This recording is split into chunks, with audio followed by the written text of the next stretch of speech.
Hi there, it's Howard Johannan, your gym space specialist, realtor, and I'm going to talk today about suburban space versus urban space and suburban gyms versus urban gyms.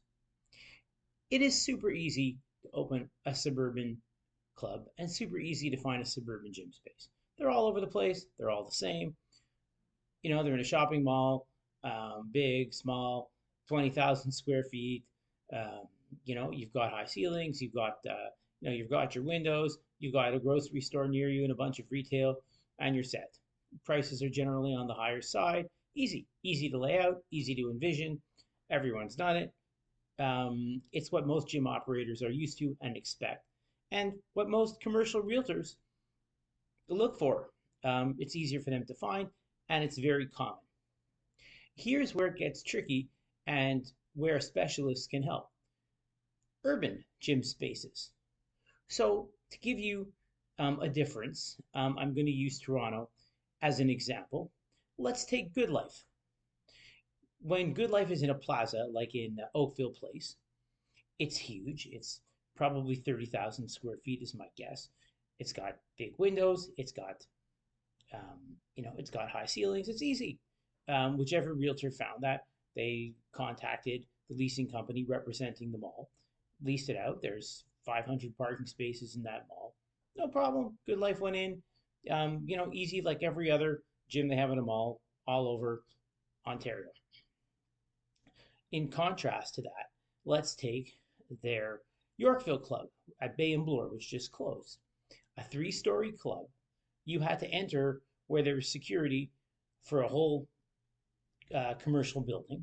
Then you took an escalator upstairs to the second floor where you got to one space, and then you could take an escalator up to get to the third floor where they had more free weights, and there was a whole other space. There's an aerobics room downstairs, there's an aerobics room upstairs, there were windows on one side of the building. Signage was very good on the front. But as a club operator looking at that space, it wouldn't be so obvious how you lay it out and how that even works as a gym.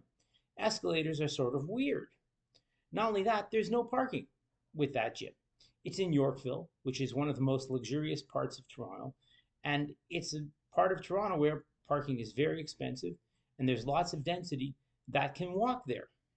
That's a great example of an urban club that was very busy, but I guess Pat or whoever was the actual person who opened that club had to have the imagination to understand how you would lay out a club in an urban setting like that.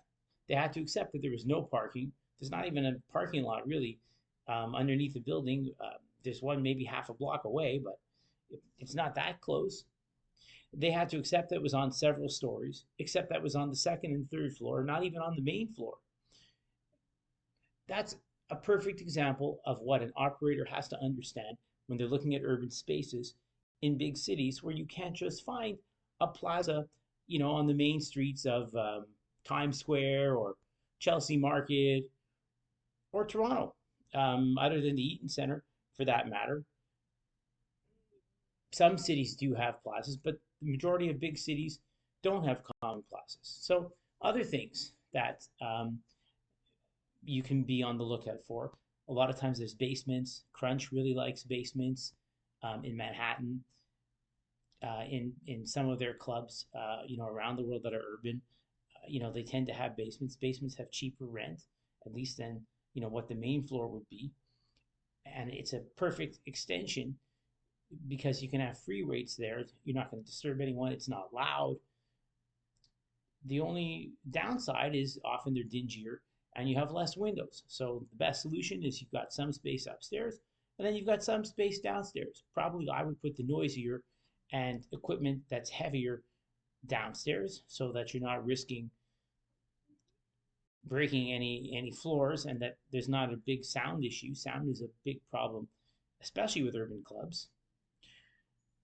But basements can be totally acceptable depending on what kind of gym space you have. They might even be better. The other thing, a lot of times, urban spaces have to look at spaces that weren't even close to gyms in the first place. Sometimes you're going to be in an office building. Yes, you're going to have to spend more in capital improvements to change that office building to a gym space, but it might be worth it if that location is really killer. You're probably going to have to soundproof, you're going to have to demolish, you're going to have to rip out some desks, you're going to have to take out some walls, but that's okay. If that's where you want your gym to be, and that's the only location in that area that works, that might be the solution to getting a good space. The other thing, ceiling height. Ceiling heights, when you're in a suburban club, usually you're going to get your high ceilings. It's pretty straightforward. A lot of times when you're in the cities, you need to make compromises like that. Not always, but sometimes. So sometimes you're not going to get 12-foot ceilings on every floor, or 14-foot ceilings on every floor. You're only going to get 9. Maybe you're going to get 9 downstairs, you're going to get 12 upstairs. If the space is good other than that, it's in an area that you really want to be in and the price works, maybe that's your compromise. And a lot of times, if you're really lucky, you can find more lofty spaces in urban settings. You can find exposed brick, exposed beams that can actually make your gym cooler.